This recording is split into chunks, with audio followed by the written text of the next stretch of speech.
Love is sacrifice. Kapag mahal mo ang isang tao ay handa mong yakapin ang buong pagkatao niya. Kasama na doon ang kanyang nakaraan, imperfections and disabilities. Kahit mahirap at kung minsan ay mapanganib, handa mo pa rin siyang samahan at tulungan para lamang malampasan niya ang anumang pagsubok na dumating sa buhay niya. Kaya mong isakripisyo ang iyong sarili sa kanya. Dahil para sa iyo ay siya lamang ang iyong source ng kaligayahan. Papa Dudut, isa ako sa mga loyal listeners ninyo mula sa Pateros. Sumulat pala ako sa inyo para ibahagi ang aking kwento ng buhay sa piling ng isang lalaking malaki ang pinagdaraan ng pagsubok sa buhay. Papa Dudut, binahagi ko na itong storya ko sa mga kaibigan ko sa Facebook at heto, nagdesisyon na rin akong ibahagi ito sa mga nakakarami. Alam ko nakakaiba ang storya ko, pero umaasa pa rin po ako na mapipili po ninyong i-upload sa Papa Dudut YouTube channel. May sakit sa pag-iisip ang boyfriend ko na si Richard na kung tawagin ay bipolarism. Minsan ay mabait siya, minsan din ay bayolente. Pero dahil sa pagmamahal ko sa kanya ay natitiis ko pa rin na makisama sa kanya. Noong una ay nakakaya ko pa siyang i-handle pero dahil sa sobrang seloso niya ay madalas kaming mag-away na nauuwi na nga sa sakitan. Minsan pa nga ay pinagtangkaan pa niya ang aking buhay. Hanggang sa isang gabi isang malagim na pangyayari ang naganap. Richard, bakit? Bakit ka randi dito? Kanina ka pa? Gulat na tanong ko sa kanya nang minsang umuwi ako ng late dahil birthday party noon ng kaibigan ko. Kaya laking gulat ko nang makita ko siyang nakatayo at nakasandal sa katabing puno ng bahay ko. 2:00 ng madaling araw yon. Oo, kanina pa kasi ako naghihintay sa iyo. Saan ka ba galing? Kumpronta sa akin ni Richard. Sa kilos at pananalita pa lamang ay alam kong inaatake na naman siya ng kanyang sakit. Sa bahay ng amo ko, pagsisinungaling ko. Kapag kasi umamin ako na galing ako sa isang birthday party ay siguradong susumpungin na naman yon ng matinding selos at pagkapraning. Tumawag ako sa amo mo. Maaga ka raw umalis. Ngayon sabihin mo sa akin, saan ka galing? Tila nanginginig na noon si Richard sa sobrang galit. Hindi naman ako nagpahalata pero unti-unti akong lumalayo na sa kanya dahil na rin sa sobrang kaba. Teka, bakit mo ba gustong malaman kung saan ako galing? Richard, oo, maaaring girlfriend mo ko. Pero hindi sa lahat ng oras aalamin mo kung ano ang ginagawa ko o saan ako pumupunta. Sagot ko sa kanya. Kunwari ay nagtapang-tapangan ako. Pero deep inside ay iniisip ko na kung paano ako tataka sakaling magwala na naman si Richard. Mabilis naman siyang nakalapit sa akin at madiin na hinawakan ng aking mga braso. Sa kanya ako niyugyog. Sagutin mo na lang ang tanong ko, saan ka galing? Galit na wika niya sa akin. Sinubukan ko namang pumalag at makawala sa kanyang pagkakahawak ngunit sadyang malakas ang lalaki. Ano ba Richard, nasasaktan ako? Sagutin mo ang tanong ko, giit niya sa akin. Sa puntong yon ay napilitan na akong umamin. Galing ako sa party ng kaibigan ko. Pagkatapos ng trabaho ko ay inaya nila ako mag-videoke dahil birthday ng tropa ko na si Jessica. Pag-amin ko naman sa kanya. Alam ko na. Kasama mo si Randolph, ano? Tama ba ako? Tanong pa niya sa akin na daig pa ang isang investigador. Ngunit agad ko siyang kinorektahan. Hindi ko kasama si Randolph. Talaga sa palagay mo ay maniniwala ako sa iyo? Nagdududang wika pa ni Richard. Nagsasabi ako ng totoo. Ininsist ko talaga sa kanya. Sinabi ko pa nga sa kanya na kahit tanungin pa niya ang buong tropa, hindi ko kasama si Randolph kasi hindi naman siya kasama sa tropa. Pinagseselosan lang ni Richard si Randolph kasi ex-boyfriend ko yon. Sinungaling ka? Naibulalas ng boyfriend ko dahil sa galit. Pagkatapos noon ay binigyan pa niya ako ng malakas na sampal. Sa puntong yon ay naubos na ang aking pasensya, kaya isang desisyon na ang aking ginawa. Ayoko na ng ganito. Sawa na ako, break na tayo. Yun ang sabi ko sa kanya na lalong nagpagalit pa kay Richard. Anong sabi mo? Ulitin mo nga. Sabi ko break na tayo. Pinagdiinan ko pa yon sa kanya. Ngunit pinagsasampa lamang ako ng boyfriend ko na halos ikahilo ko. Hindi ka makikipaghiwalay sa akin. Magkakamatayan tayo kapag ginawa mo yan sa akin. Papatayin kita, Zoe. Bantana ni Richard sa akin. Pero sinubukan kong tumakas. Nakahanap naman ako ng tiyempo kaya dali-dali akong tumakbo pero hinabol ako ni Richard. At sa pagkakataong yon ay binunot na niya ang isang Swiss knife sa kanyang bulsa. Lalo akong nataranta. Kapag nahuli niya ako ay sigurado kong paglalamayan ako. Papadudod sinikap kong tumakbo palayo pero sadyang mabilis si Richard at nahuli niya ako. Doon ay inundayan niya ako ng saksak sa tagiliran, mga 3 beses yon. Nang humandusay ako sa kalsada ay halos naghihingalo ay nakita kong natataranta si Richard at tumakbong palayo sa crime scene. Pagkatapos noon ay tuluyan na akong nawala ng malay. Papadudot nagkamalay na lamang ako noong nasa ospital na ako. Kasama ko doon ang aking kapamilya at katropa kong alalang-alala sa akin. Samantala hindi na ako noon nagsampa ng kaso sa kanya at sa halip ay nakipag-areglo na lamang ako. Pero nakipaghiwalay na ako noon kay Richard dahil ayaw ko nang maulit pa yon. Sa kabilang banda ay hindi yon matanggap ni Richard at pilit pa rin siyang nakikipagbalikan sa akin. Papadudot nagpakalayo-layo muna ako sa tulong ni Randolph na nooy gustong makipagbalikan sa akin. 2 taong naging tahimik ang buhay ko kasabay ng muli kong pagtanggap sa pag-ibig ni Randolph sa akin. Papadudot akala ko ay magiging maayos at payapa na ang lahat pero nagkamali ako dahil isang araw ay nagulat na lamang ako nang magkasalubong ulit ang landas namin ng ex-boyfriend ko. Richard? Teka, anong ginagawa mo rito? Nakaramdam ako ng pagkagulat at takot nang muli ko siyang makita. Samantala hindi naman siya kumibo noon at nakatitig lamang siya sa akin. Agad naman akong na-conscious at bahagyang lumayo ng kaunti sa kanya nang hindi niya namamalayan. 2 taon na rin palang lumipas simula nung nangyari yun.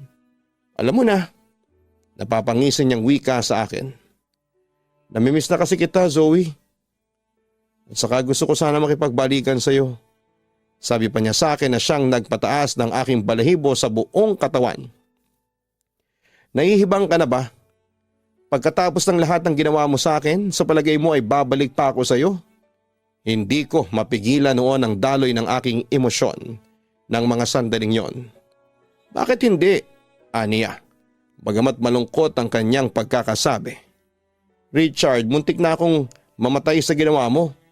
Dahil sa iyo kaya ako nag-aagaw buhay noon. Paalala ko noon sa kanya. Hindi ko naman sinasadya na saksakin ka.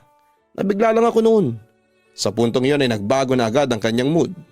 Mula sa pangingisi ay tila nagmamakaawa na siya ngayon. Hindi, intensyon mo talaga akong patayin. Diin ko sa kanya. Nagsiselos kasi ako kay Randolph, kaya ako nagawa yun. Nagsisisi na ako doon, maniwala ka sa akin. Katwiran pa niya sa akin. Alam mo Richard, pasalamat ka at hindi kita pinakulong sa ginawa mo. Pasalamat ka at nakipag-areglo ako kasi kung hindi, nasa bilangguan ka ngayon. Pero Richard, sinasabi ko sa iyo hindi na ako magdadalawang isip pa na ipakulong kita kapag ginulo mo pa ulit ako. Pagbabanta ko na sa kanya. Mahal pa rin kita Zoe, pagtatapat ni Richard sa akin. Bumalik ka na sa akin babe, wika pa niya. Agad naman akong pumalag sa kanyang sinabi, Papadudot. Wag mo na ako matatawag na babe ha. Kasi kahit na anong gawin mo eh hindi na ako babalik pa sa'yo. And for your information Richard, meron na akong boyfriend. Wika ko pa sa kanya. Sinong boyfriend mo? Si Randolph? Seryosong tanong niya sa akin. Oo, nagkabalikan kami ni Randolph.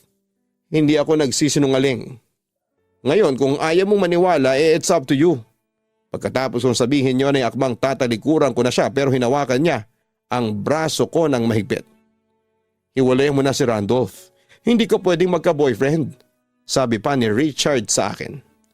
Samantala'y pumalag naman ako para makawala na sa kanyang pagkakahawak. At bakit di naman pwede? Tanong ko pa sa kanya. Kasi akin ka lang Zoe. Akin ka lang. Pagdidiin niya. Sa akin ka magiging maligaya, Zoe. Ako lang ang makapagbibigay sa iyo ng kaligayahang hinahanap mo. Samantala nang makawala ako sa pagkakahawak niya sa braso ko, ay isang malakas na sampalang ibinigay ko sa kanya. Pero hindi nagpatinag si Richard at sa halip ay nagbanta pa ito sa akin. Makipagbalikan ka sa akin, Zoe, or else guguluhin ko kayo ng boyfriend mo. Hindi naman ako nagpasindak sa kanya. Sige, gawin mo. Guluhin mo ako. Hindi ako natatakot sa iyo. Hamon ko pa sa kanya. Hetong tatandaan mo. Uulitin ko yung ginawa ko sa iyo kapag hindi ka pa bumalik sa akin. Sa puntong iyon ay nakipagsabayan na rin ako sa kanya. At hindi naman ako magdadalawang isip na ipakulong ka na, Richard. Hindi na ako natatakot sa iyo. Handa kitang labanan sa kahit na anong paraan. Matapang na wika ako sa lalaking muntik nang magbigay ng kapahamakan sa buhay ko. Matapang ka na ngayon, ha? Gusto ko yan. Sarkastikong sabi pa ni Richard sa akin. Lumayo ka sa akin. Wag na wag mo na akong hahawakan pa. Kasi kung hindi, baka ako nang sumaksak sa iyo. Galit na galit kong wika kay Richard bago ako nagmadaling umalis. Palayo sa kanya. Papadudot, simula noon ay hindi na ako tinantanan pa ni Richard. Kinulit niya ako na makipagbalikan sa kanya. Pero sa pagkakataong yun ay naging paawa na ang atake niya. Nanligaw siya ulit sa akin kahit pa alam niyang may boyfriend na ako. At yun nga, papadudot, hindi ko ina-expect na muling magbabalik ang lahat. Oo, muling nanumbalik ang pagmamahal ko kay Richard. Ewan ko ba, pero sa kabila ng lahat ng ginawa niya sa akin ay na-realize kong mahal ko pa rin siya. At hindi ko siya matatanggal sa isipan ko. Dahil doon, nasakripisyo na ang relasyon ko kay Randolph. Bakit hindi mo sinabi sa akin na minimessage ka niya sa Facebook? Zoe, kung hindi ko pa binuksan ang account mo sa Facebook ay hindi ko malalaman na nakikipag-communicate ka pa dyan sa ex mo. Sa totoo lang ayaw kong buksan ang Facebook account mo kasi ginagalang ko ang privacy mo. Kaso kahapon, hindi talaga ako mapakali. Para bang may nagbubulong sa akin na meron kang kailangang sabihin sa akin. Yung pala ay meron akong madidiscover ang sikreto mo. At heto nga, tama pala ang kutob ko. Galit na paglalahad ni Randolph nang natuklasan niya sa amin ni Richard. Ilang beses ko nang sinabihan si Richard na huwag na niya akong guluhin. Na may boyfriend na ako. Kaso makulit ang lalaking yun. Ilang beses ko na siyang blinak sa Facebook pero gawa siya ng gawa ng bagong accounts niya. At yun ang ginagamit niya sa pangungulit sa akin. Katwiran ko sa kanya. But deep inside ay alam kong malaki ang aking kasalanan dahil lapit din ako ng lapit kay Richard. Kung talagang ayaw mo makipag-communicate kay Richard, sana dinisable mo na lamang yung account mo. Sagot niya sa akin. Ngunit agad naman akong tumutol sa gusto niya. Hindi pwede, Randolph. Hindi ko pwedeng burahin ang account na yon kasi naroroon yung mga mahalagang contacts ko. Madaling i-readd yung mga nasa friend list mo.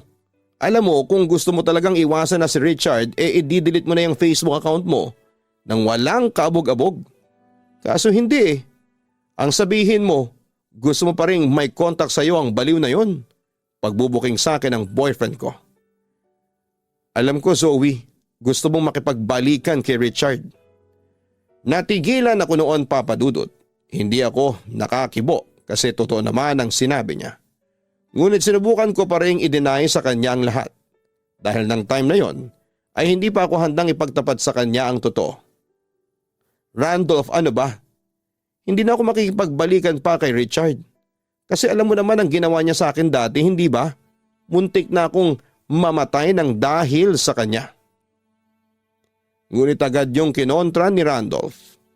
Pero iba kasi ang nararamdaman ko, Zoe. Nararamdaman kong meron ka pang pagtingin dyan sa ex mo na muntik nang makapatay sa'yo. Hindi ako tanga, Randolph, para balikan ko ang isang tulad ni Richard. Kunwari ay sabi ko. Pero alam niyo naman ang tamang sagot. Samantala ay nakatingin lamang sa akin si Randolph ng ilang minuto at agad kong napansin na unti-unting tumulo ang luha sa kanyang mga mata na para bang may iniindang kirot sa loob.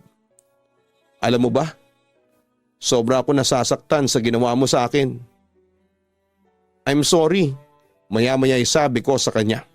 Dahil nung sandaling yun ay halos hindi nakayanin ang konsensya ko ang nakikita ko kay Randolph. Gusto mo na bang makipaghiwalay sa akin? Sige, sabihin mo lang. Palalayain kita. Maluwag ko yung tatanggapin. Umiiyak na wika ni Randolph. Alam ko naman na gusto mo pa talaga makipaghiwalay sa akin para malaya ka nang makipagharutan yan sa ex mo, kuno. Hirit pa niya. Sa kabilang banda ay nanatili lamang akong walang imik. Hindi ko magawang aminin sa kanya na in love pa rin ako sa taong muntik nang pumatay sa akin. Ewan ko ba, Papa Dudut, pero maski ako ay hindi ko rin talaga akalain na mangyayari yon. Sige, maghiwalay na tayo. Madali akong kausap, Zoe. Pagpapatuloy pa ni Randolph. Hindi ba't yan ang gusto mo? Hiwalay na tayo? Malaya ka na. Pareho na ulit tayong single ngayon, sabi pa niya sa akin. Pagkatapos noon ay nagpasya na si Randolph na iwanan ako, habang ako ay nanatiling umiiyak habang pinagmamasdan ko siyang maglaho sa aking paningin. Papadudot, marami ang nagsasabi sa akin na isa raw akong malaking tanga dahil nakipagbalikan ako kay Richard pagkatapos ng hiwalayan namin ni Randolph. Maski ako ay hindi ko rin maintindihan ang aking sarili. At kahit na madalas niya akong saktan physically ay okay lang sa akin. Siguro dahil na rin sa pagmamahal at matinding awa kay Richard, kaya natitiis ko ang lahat ng yon. Papadudot, ay admit na ang pagmamahal kong ito ay unti-unting pumapatay sa akin. Simula noong magkabalikan kami ni Richard ay madalas siyang magselos at manakit sa akin physically. Pero hindi ko alintana yon at nakukuha ko pa siyang pagpasensyahan. Tawagin niyo na akong masokista pero ganon talaga ang ginawa ko alang-alang sa pagmamahal ko sa kanya. Umabot na nga kami sa puntong nagplano na kaming magpakasal. Oo, kahit na bipolar siya ay siya pa rin ang gusto kong mapangasawa. Pero noong lumuwas siya papunta ng Cebu para magtrabaho ay unti-unti nagbago sa akin si Richard. Nawala na siya ng oras sa akin. Hanggang isang araw ay isang katotohanan tungkol sa katapatan ni Richard nang lumapit sa akin. Nakatanggap ako ng tawag mula sa isang babaeng nagngangalang Ella. At nagpakilala siya bilang girlfriend ng nobyo ko. Kaya ako tumawag sa iyo para sabihin sa iyo na tigilan mo na si Richard. Tila demand sa akin ang babaeng yon. Nagsasama na kami ngayon ni Richard dito sa Cebu. Dagdag pa niya. Agad-agad ay nakaramdam ako ng labis na selos. Nag-init talaga ang ulo ko at kung pwede lang lumipad ako ng ala Wonder Woman ay gagawin ko, makarating lamang ako sa Cebu para masampal ang babaeng yon. Pero sa kabilang banda ay parang sinasabi ng isipan ko na huwag paniwalaan ang babaeng yon. Kung ayaw mong maniwala, di wag. Zoe, ako ang mahal ni Richard at hindi ikaw. Pangasar pa ni Ella sa akin. Naagad ko namang kinontra. Hindi. Ako ang mahal ni Richard. Matutuloy na ang kasal namin at hindi mo maaagaw sa akin si Richard. Ah, talaga? Bakit naagaw ko na siya ngayon sa'yo? Sinubukan talaga ni Ella na maubos ang aking pasensya. Hayop kang babae ka? Naibulalas ko dahil hindi ko na makontrol noon ang aking emosyon. Tanggapin mo man o hindi, pero ang totoo, nagsasama na kami ni Richard kaya huwag ka nang umasa pang matutuloy ang kasal ninyo. Anyway, may isa pa akong balita sa'yo. Buntis na ako. Pagtatapat pa niya sa akin. Nanginig ang buong katawan ko at nanghina at para bang tatakasan ako ng huwisyo dahil sa aking narinig. Hindi ko na rin mapigil ang lumuha ng mga oras na yon. Magkakaanak na kami. Kailangan akong panagutan ni Richard kaya ako na ang pakakasalan niya. Kaya ikaw, Zoe, please lang alamin mo muna kung saan kalulugar. Tigilan mo na siya. Hindi mo na mababawi sa akin si Richard. Akin na siya. Insist pa niya sa akin. At dahil sa ayaw kong magmukhang kaawa-awa ay nagpretend pa rin akong palaban. Di sige, sa'yo na si Richard. Total naman ay sadistang lalaking yan. Sana lang ay gawin niya rin sa'yo yung pananaksak na ginawa niya sa akin dati. Sabi ko pa sa kanya. Talaga? Ginawa niya yon? Kung ganoon bakit naghahabol ka pa rin sa kanya? Alam mo girl, huwag ka nang gumawa ng usap. Sa tono pa lang ng pananalita ni Ella ay tila hindi pa alam ng babaeng yon ang totoo tungkol kay Richard. Bipolar si Richard. In case na hindi mo pa alam, inform ko sa kanya. Hindi ako naniniwala, tahasang sabi ni Ella sa akin sa kabilang linya. Kung ayaw mong maniwala, di huwag. Good luck na lamang sa'yo. Sana'y matiis mo yung mga pananakit niya at sana'y hindi ka mapatay. Goodbye. Pagkatapos noon ay binaba ko na ang aking cellphone at doon ay napahagulhol na ako sa sobrang sama ng loob. Papadudot pagkaraang malaman ko ang tungkol doon ay agad ako nakipaghiwalay kay Richard. Pero si Richard as usual ay hindi niya yon natanggap at patuloy niya akong ginulo. Hindi siya titigil hanggat hindi ako nakikipagbalikan sa kanya, katulad na lamang isang araw kung saan ay umiyak pa siya at lumuhod sa harapan ko.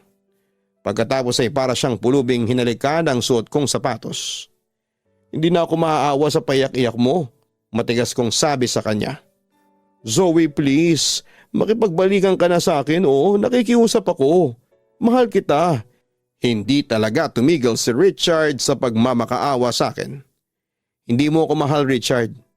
Kasi kung mahal mo ako ay hindi ka gagawa ng mga bagay na magpapasakit ng loob ko. Hindi mo ako pagtataksilan. Giit ko noon sa kanya. Yung tungkol kay Ella, Zoe, hiwalay na kami. Pakiusap, Zoe, bumalik ka na sa akin. Pangako, hindi na ako magtataksil sa'yo. May lakas pa siya ng loob na sabihin yon sa akin. Ngunit masyado na akong fed up sa ugali at mga promises niya sa akin. Alam mo, Richard, ilang beses mo nang sinabi sa akin yan pero ano? Tinupad mo ba? Hindi, nagtataksil ka pa rin sa akin. Tapos ikaw pa ang may ganang maging seloso. Galit kong sagot sa kanya. Zoe, oo, marami akong kasalanan sa iyo. Pero pinagsisisihan ko na yon. Pangako magbabago na talaga ako. Sabi pa niya sa akin. Mahal na mahal kita. Dagdag pa niya kinalaunan. Talaga? Bakit parang hindi ko naramdaman na minahal mo ko? Alam mo, Richard, sa totoo lang nagtataka nga ako. Bakit ko pa pinagtsatsaga ng isang bipolar na tulad mo? Sinasaktan mo naman ako. Hindi ko naramdaman na mahal mo ko. Naramdaman ko lang na para akong laruan. Kung mahalaga ako sa iyo, hindi mo ko sasaktan physically and emotionally. Sa wakas ay nasabi ko na rin sa kanya ang aking sama ng loob. Hindi naman nakaimik si Richard ngunit patuloy lamang siya sa pag-iyak. Richard, ang laki kong tanga sa ginawa kong pagpapakamartir sa iyo. Ang tanga-tanga ko dahil nagpaka-masukista ako alang-alang dyan sa pagmamahal ko sa iyo. Pero ngayon, Richard, na-realize ko na wala akong halaga sa buhay mo. Na makasarili ka. Nagsaya lang ako ng panahon sa isang baliw na katulad mo. Pagpapatuloy ko. Zoe, nagmamakaawa na ako sa iyo. Huwag mo naman gawin sa akin to. Umiling na ako sa kanya. Ayaw ko na talaga, Richard. Hindi na ako makikipagbalikan pa sa iyo. Sorry, sabi ko pa. Mamayang kaunti ay bumalik na naman siya sa nakakatakot niyang mood. Hindi kita titigilan, Zoe.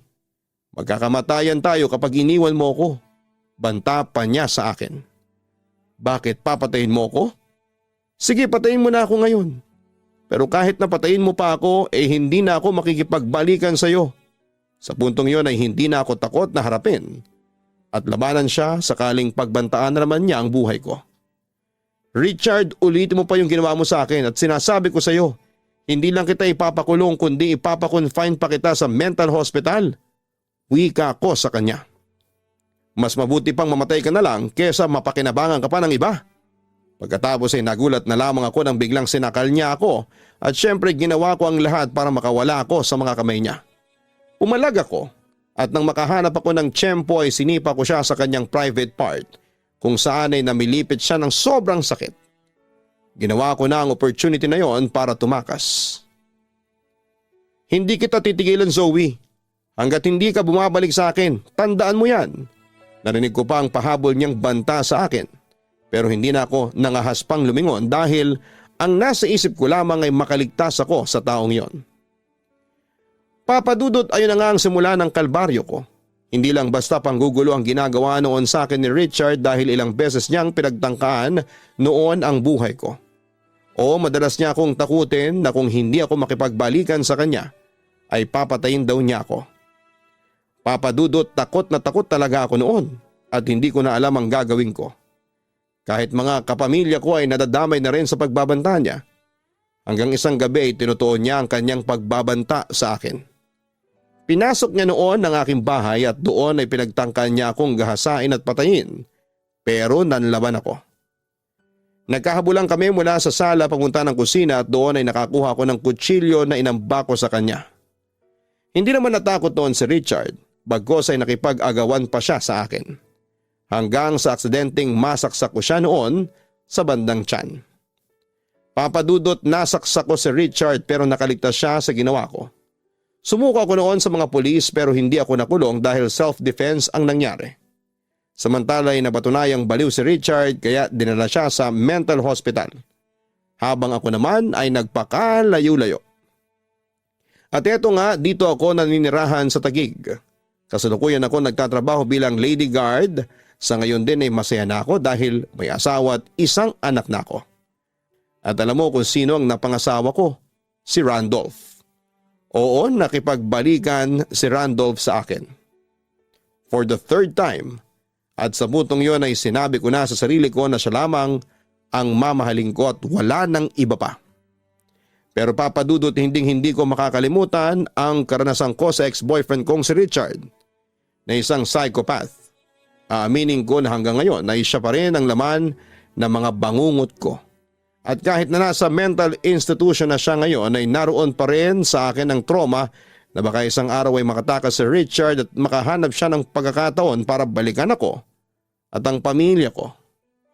Hanggang dito na lamang ang sulat ko at sana'y mabasa po ninyo at mapiling i-upload. Muli maraming salamat and God bless sa inyong lahat. Lubos na gumagalang, Zoe. Nakakatakot magkaroon ng kasintahan o asawa na psychopath. Nakakalungkot kasi hanggang ngayon ay dala-dala mo pa rin ang takot sa iyong dibdib na baka isang araw ay mag-cross muli ang landas ninyong dalawa. Ang maipapayo ko sa iyo ay kumonsulta ka sa isang espesyalista dahil tingin namin ay nakakaranas ka ng trauma.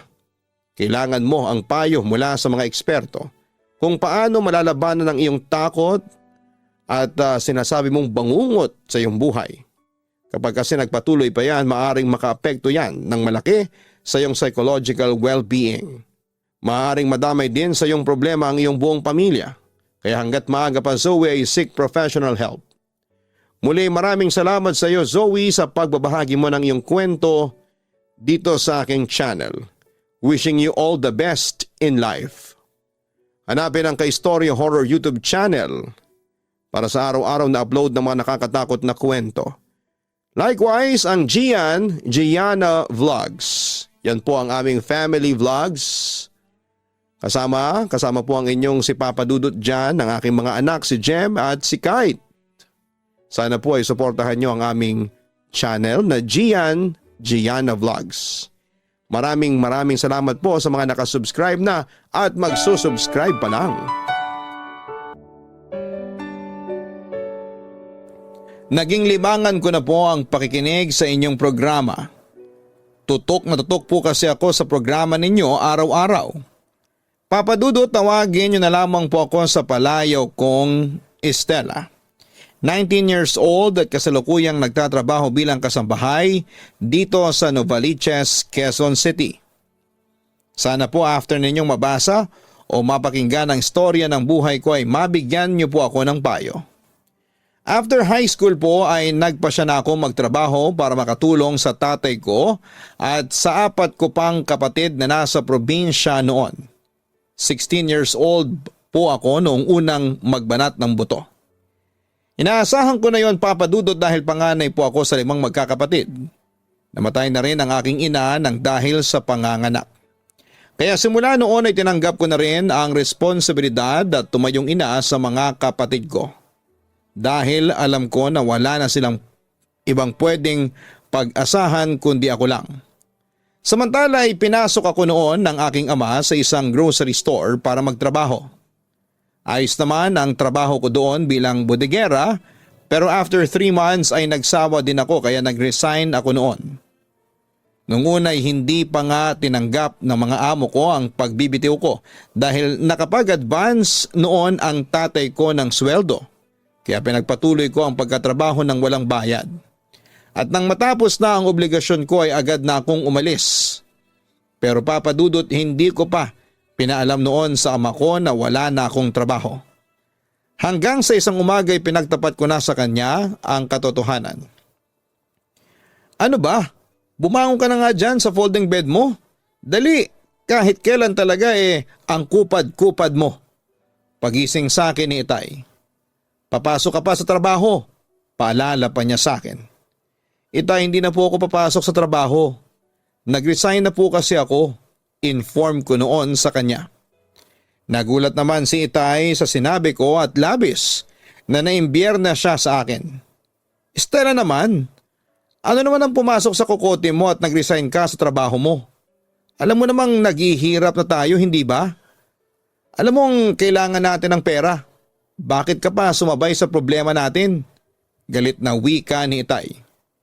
Kasi po Itay, sobra pong nakakapagod yung trabaho sa grocery ni na Ate Gwen. Hindi ko na po kinaya. Katwiran ko sa kanya. Walang trabaho na madali at saka buti nga at may trabaho ka pa. Yung iba nga dyan gustong magtrabaho pero walang mapasukang trabaho. Ang swerte mo pa nga kasi meron ka tapos sasayangin mo lang. Ang bobo-bobo mo talaga. Hindi ka na nag-iisip. Wika ni Itay sa akin na halatang disappointed sa naging desisyon ko. Sa hindi ko po kaya yung trabaho. Ano pong magagawa ko? Sagot ko sa kanya. Si Itay talaga napaka-bungangero. Pahabol na sabi ko pa sa kanya. Agad namang sumagot si Itay sa sinabi ko. Paanong hindi ako magbubunga nga ang tanga-tanga mo? Sabihin mo sa akin ngayong wala ka ng trabaho, ano nang gagawin mo dito? Maghihilata? Magiging parang patabaing baboy? Sa puntong yon, Papa Dudut, ay hindi ko na maitago pa ang aking inis sa aking magulang. Ano ba Itay? Bakit ba palaging ang tingin nyo sa akin walang silbi? Minsan ka lang kasing magkasilbi sa pamilya mo pero sa buong buhay mo, puro sakit lang ng ulong binibigay mo sa akin. Galit na sagot niya sa akin na para bang wala akong ginawang mabuti sa buong buhay ko. Huwag po kayong mag-alala Itay. Bukas na bukas maghahanap po ulit ako ng trabaho. Yun na lamang ang sinabi ko kay Itay. Nang sa ganon ay matigil na siya sa panlalait sa akin. Bakit mo pa ipagpapabukas? Ngayon ka na maghanap ng trabaho. Ipakita mo sa akin na may silbi ka. Sarkastikong sabi niya sa akin. Meron akong alam na trabaho na pwede mong pasukan. Maya-maya dagdag niya nang medyo nahimasmasa na siya. Wag na po Itay. Hindi ko po kailangan ng tulong ninyo. Protesta ko sa aking ama. Manahimik ka dyan. Sigaw niya sa akin. Ipapasok kita bilang kasambahay sa isang kakilala ko. Sumunod ka na lang sa gusto ko Stella. Pera na to. Huwag mo nang pakawalan pa. Basta sa ayaw mo at sa gusto, yun ang magiging trabaho mo. Siya na mismo ang nagdesisyon para sa akin. Papa Dudut, pagkatapos noon ay sinunod ko ang gusto ni Itay dahil ayaw ko na ng mahabang argumento. Dahil doon ay napilitan akong lumuwas ng Maynila para pasukin ang trabahong sinasabi sa akin ng aking ama. Sa kasamang palad ay hindi ako nakatagal dahil na rin sa hirap ng trabaho at sa mapang-abuso kong amo.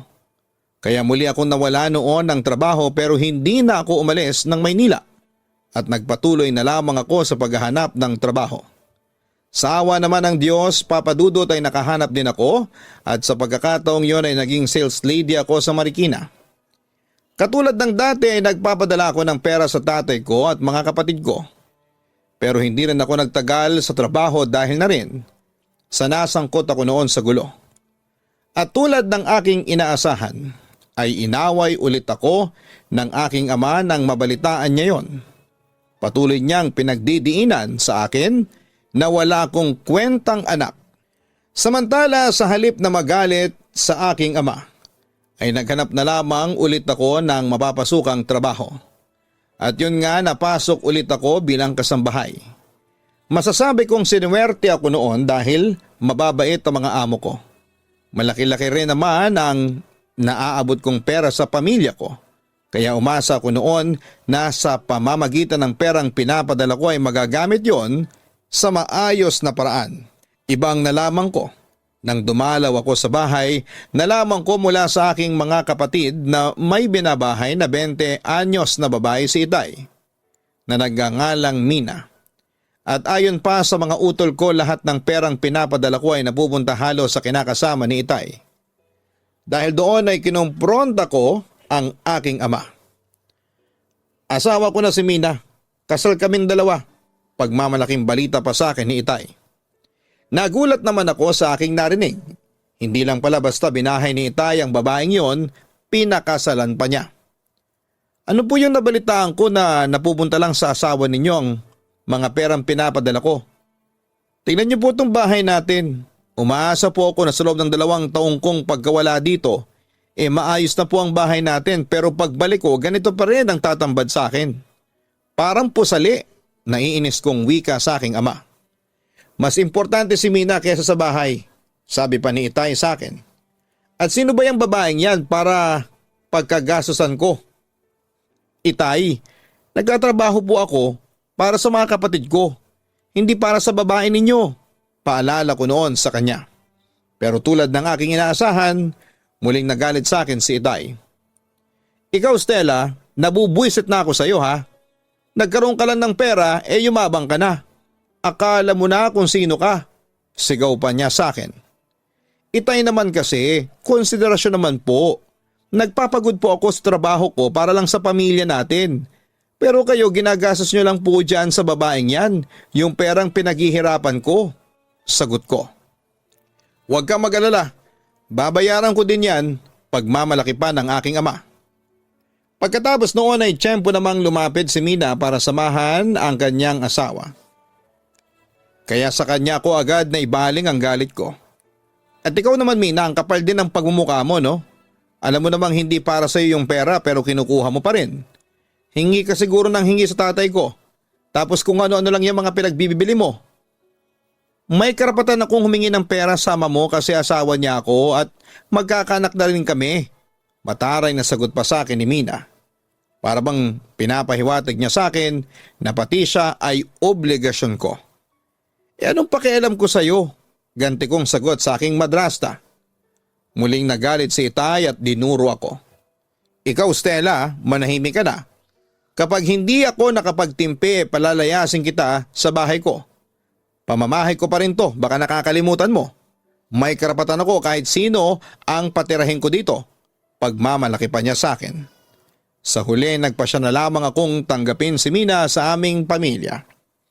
Bagamat bihira ko lamang siyang makasama dahil nasa Maynila ako nagtatrabaho, madalas ay nagsusumbong sa akin ang mga kapatid ko na minamaltrato sila ni Mina. Ni minsan ay hindi nito itinuring na kapamilya ang mga utol ko. Tapos ng mga anak si Mina ay lalong nagdemand ng pera sa akin si Itay. Siyempre nagbigay ako ng suporta dahil para din naman yon sa bunsong kapatid ko. Pero may mga pagkakataon talagang sinusubok ni na Itay at Mina ang pasensya ko. Kaya nang payagan ulit ako ng amo ko na umuwi ng probinsya ay agad kong kinumpronta si Itay. Nagmamalaki ka pa sa ibinigay mong pera sa amin? Magkano lang ba ang 8,000 kada buwan? Sa tingin mo anong mararating nun? Sa pagkain pa lang at baon ng mga kapatid mo ay kulang na kulang na. Kung makapagsalita ka dyan, akala mo ang laki-laki ng pinapadala mo. Hoy, barya lang yang pinapadala mo sa amin. Tila ba pang-iinsulto pa ni Itay sa mga tulong na ibinibigay ko sa aking pamilya buwan-buwan. Kung ganoon lang naman po, edi sana hindi ka na lang nagdagdag ng palamunin dito sa bahay natin. Sagot ko naman sa kanya. Hindi naman nakapagtimpi si Itay at sinampal niya ako. Sumusobra ka ng bata ka? Sabi pa niya sa akin. Sige po, sa susunod na magpapadala ako ng pera hindi ko na ipababagsak sa iyo para hindi ninyo maibigay dyan sa babae ninyo. Hirit ko naman sa aking ama. Wala kang utang na loob Stella. Matapos kitang palakihin, pag-aralin at pakainin eto lang ang igaganti mo sa akin. Kung tutuusin nga kulang pa yung perang ibinigay mo sa mga hirap at sakripisyo ko para mapalaki ka lang ng maayos. Anong klase kang anak ha, Stella? Para maliit na pera lang pinagmamalakihan mo na ang magulang mo? Kung ganyan lang palang ugali mo sana pinabayaan na lang kita. Panunumbat pa niya sa akin. Agad naman akong tumutol sa kanyang sinabi dahil para sa akin, kahit kailan ay hindi naging mabuting ama siya. Sandali po itay, inalagaan niyo ba ako? Kailan? Wala po akong matandaan na inalagaan ninyo ako. Sina lolo at lola ang nag-alaga sa akin. Paalala ko pa sa kanya. Pero yung mga kinakain mo nung bata ka, yung mga sinusuot mo mga damit, yung mga pinambibili mo ng mga gamit sa eskwela noon, nanggagaling sa akin. Nang dahil sa pera ko kaya lumaki ka ng ganyan. Hirit pa niya sa akin. Kaya Stella, wag na wag mo kong pagmamalakihan dahil kahit kailan, hindi mo mapapantayan o mababayaran ng pera ang mga paghihirap ko sa iyo. Pagpapatuloy pa ni Itay. Papadudot pagkatapos noon ay kinausap ko ang asawa ng tatay ko at doon ay sinabi ko sa kanya na huwag niyang sasaktan ang mga kapatid ko dahil hindi ako magdadalawang isip na umuwi para palayasin siya sa bahay namin. Hindi nagtagal ay bumalik na ulit ako ng Maynila para magtrabaho. Simula noon ay sunod-sunod na mga masasaya at malulungkot na pangyayari ang dumating sa buhay ko. Unay nakatapos na ang kapatid kong si Grace ng high school at dahil sa kagustuhan niyang mag-aral ay ako na ang sumagot sa lahat. Hindi naglaon ay nakapagtapos din si Grace. Sa kabilang banda, January 31, 2021 nang mamatay ang aking lola. July 17, 2021 namatay naman ang lolo ko. Kaya sobra talaga akong pinanghinaan ng loob dahil pakiramdam ko ay nag-iisa na lamang ako sa mundo. Wala na kasi ang mga taong tumatayong pangalawang magulang ko. Papadudot hindi pa ako nakaka-recover sa pagluluksa sa pagkamatay ng lolo't lola ko ay may dumating na namang panibagong pagsubok sa akin. Nabalitaan ko mula sa aking kapatid na naghiwalay na sina Itay at Mina dahil meron daw kinabaliwang babae ang magaling kong ama. At ang masama ay mas malapit ito kay Mina. Papadudot sobra akong naalarma dahil umiyak talaga sa akin ang mga kapatid ko habang kinakwento nila sa akin sa telepono ang pagpapahirap nila. Sa kamay ng bagong babaeng tawagin nyo na lamang sa pangalang Lokring. Dahil doon agad akong humingi ng leave sa aking amo at nang mabigyan ako ay wala akong sinayang na oras at mabilis akong umuwi sa amin. Bitbit ang aking mga pasalubong sa kapatid ko. Pero hindi ko inaasahan na mahuhuli ko sa akto na pinagmamalupitan ni Lokring ang kapatid kong si Indoy. Hoy bruha, anong ginagawa mo kay Indoy? Galit na sabi ko habang nilulusob ko ang maldita. Sino ka ba ha? Tanong pa sa akin ng babaeng yon. Anak ako ni Julius, baka hindi mo pa alam. Sabi ko sa kanya. Hoy babae, wag na wag mong masasaktan ang kapatid ko kung ayaw mong ilampaso ko yung mukhang baboy mo mukha sa semento. Dagdag ko pa sa kanya. Hayop kang babae ka? Galit na sagot niya sa akin at nakmang sasampalin ako pero agad kong sinalagang kanyang kamay. Lumayas ka dito sa pamamahay namin, utos ko sa kanya. At bakit ako aalis dito? Asawa ko ang tatay mo. Hindi kanya asawa. Pagkukorekt ako sa sinabi ni Lokring. Kasal pa sila ni Mina, kabit ka lang. Pagdidiin ko. Hindi naman yun nagustuhan ni Lokring kaya nagpang-abot kami. Nagkasakitan, nagkasampalan at nagkasabunutan. Stella, huwag mong saktan si Lokring. Agad na sumaklolo si Itay at hinila niya ako palayo sa kanyang kalaguyo. Ano bang problema mo ha, Stella? Bakit mo ba sinasaktan si Lokring? Kumpronta pa niya sa akin. Yang asawa niyo Itay, nahuli kong sinasaktan niya si Indoy. Sagot ko. Sumigunda naman si Indoy habang umiiyak. Opo Itay, sinasaktan po ako ni Tita Lokring. Sumbong din niya. Dinidisiplina ko lang yung batang yan. Katwira naman ng lukalukang kabit ni Itay. Wala kang karapatan na disiplinahin ang kapatid ko. Kasi una sa lahat ay hindi naman ikaw ang nanay namin. Umalis ka na sa bahay namin kasi wala kang lugar dito at wala kang karapatang sakta ng mga kapatid ko. Sabi ko sa babaeng yon. Ano ba Stella? Rumispeto ka naman sa asawa ko. Sabi naman sa akin ni Itay. Binigyan ko ng karapatan si Lukring para disiplinahin ang mga kapatid mo. Pagmamalaki pa niya sa akin. Pero Itay, bakit nyo naman hinayaang sakta na lang ng babaeng yan ng mga kapatid ko? Nakita ko yung ginagawa niya, hindi pagdisiplina yon. Ginagawa niya, inaalila lang niya ang mga kapatid ko. Katwirang ko naman. Tama na Stella, punong-puno na talaga ako sa'yo. Huwag mo nang hintayin pang may gawin akong hindi maganda sa'yo. Banta pa sa akin ni Itay. Sa puntong yun ay hindi ko na maitago pa ang galit ko sa aking ama. Sige Tay, kampihan niyo ang babaeng yan. Mas mahalaga pa yung malditang yan kesa sa sarili ninyong mga anak. Papadudot umiyak akong niyakap ang kapatid ko noon dahil sobra talaga akong naawa sa kanya. Pagkatapos noon ay dinala ko ang mga kapatid ko sa bahay ng tita ko at nakiusap muna ako sa tita ko kung pwedeng doon muna sa bahay makitulog ang mga kapatid ko. Sa awa naman ng Diyos ay pumayag naman ang tita ko. Samantala'y hindi pa doon nagtatapos ang away namin ng asawa ng tatay ko dahil ng mga sumunod na araw.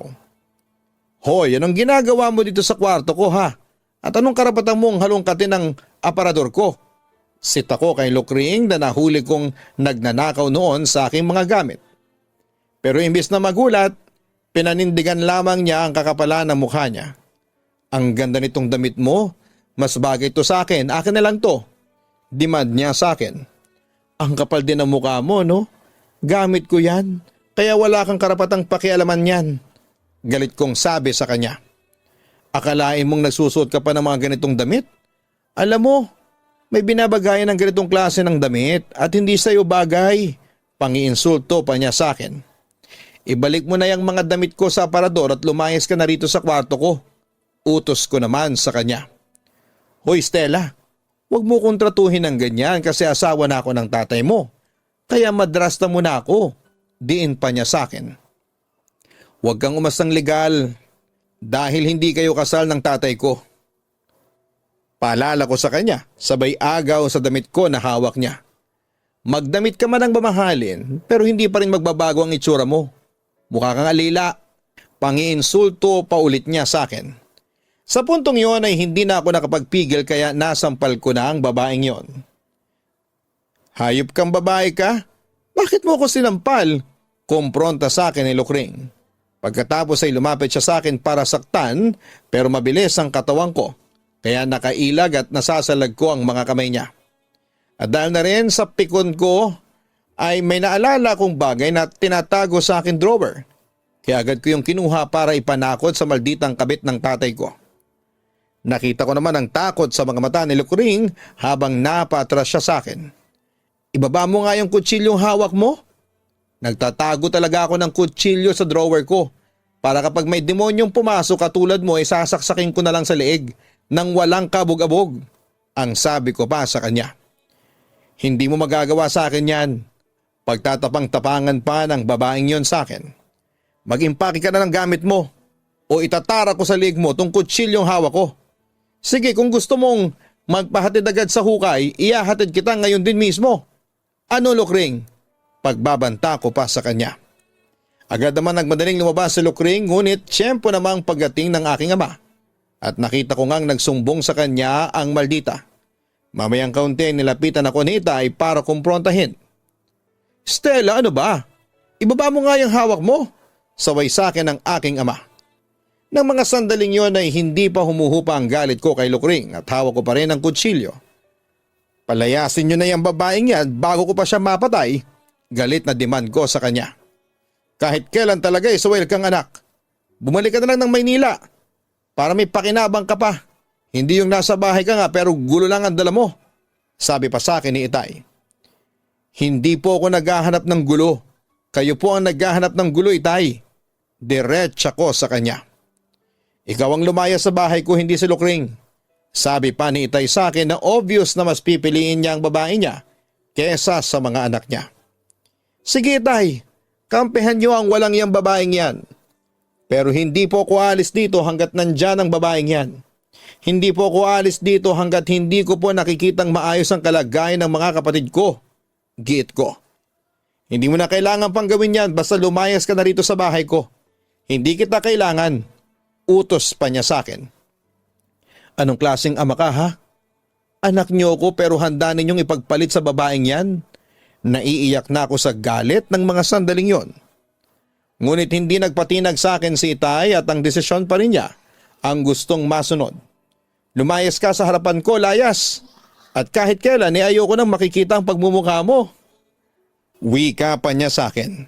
Dahil doon ay napilitan akong lumayas ng bahay. Sumama na rin sa akin ang mga kapatid ko habang si Itay ay tuluyan ko nang iniwan kay Lukring. Sa ngayon, Papa Dudut, ay nakatira kaming magkakapatid sa tiyahing ko dito sa San Bartolome, Novaliches, Quezon City. At kasalukuyan akong namamasukan bilang kasambahay malapit lang sa aming tinitirhan. Ang totoo niyan ay halos 2 kanto lamang ang pagitan ng bahay ng amo ko sa bahay namin. At masaya naman ako sa aking trabaho. Pero Papa Dudut, sobrang sama pa rin ang loob ko sa aking ama. Naroroon pa rin sa akin ang pag-aalala sa kanya. Dahil na rin sa senior citizen na siya ngayon. Kung naalagaan ba siya ng maayos ni Lukring? Kaso'y hindi ko alam kung mapapatawad pa niya ako at hindi ko rin sigurado kung mapapatawad ko siya. Papa Dudut, sana po ay mabigyan ninyo ako ng advice. Dahil hanggang ngayon ay hindi pa kami okay ng tatay ko. Ano po ba ang dapat kong gawin para magkasundo na kami? Dahil sa totoo lang po ay lagi po ako naghahanap ng pag-aalaga ng isang ama.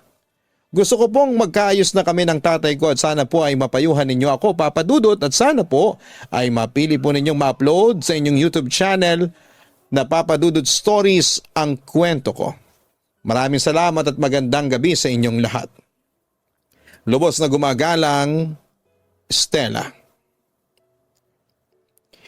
Maraming salamat sa iyo, Stella, sa pagbabahagi mo ng iyong kwento sa aming programa sa Papa Dudut YouTube channel. Sa ngayon ay hayaan mo muna ang iyong tatay sa piling ng babaeng kinakasama niya. Pero pwede ka namang makibalita tungkol sa kanya at kung kinakailangan niya ng tulong ay tulungan mo. Besides, kung talagang gusto mong magkabati kayo, ikaw na mismo ang magpapakumbabang dumalaw sa kanya at humingi ng tawad. Oo, may pagkakamali siya sa iyo pero meron ka ring pagkakamali sa kanya. Magkapatawaran na kayong dalawa. Tandaan mo, ama mo pa rin siya at naniniwala rin kami na lalambot din ang kanyang puso kapag nagkaroon kayo ng masinsinang pag-uusap. Hanapin ang Kaistorya YouTube channel para sa mga nakakatakot na horror stories na araw-araw po naming ina-upload. Again, ang pangalan po ng channel ay Kaistorya YouTube channel.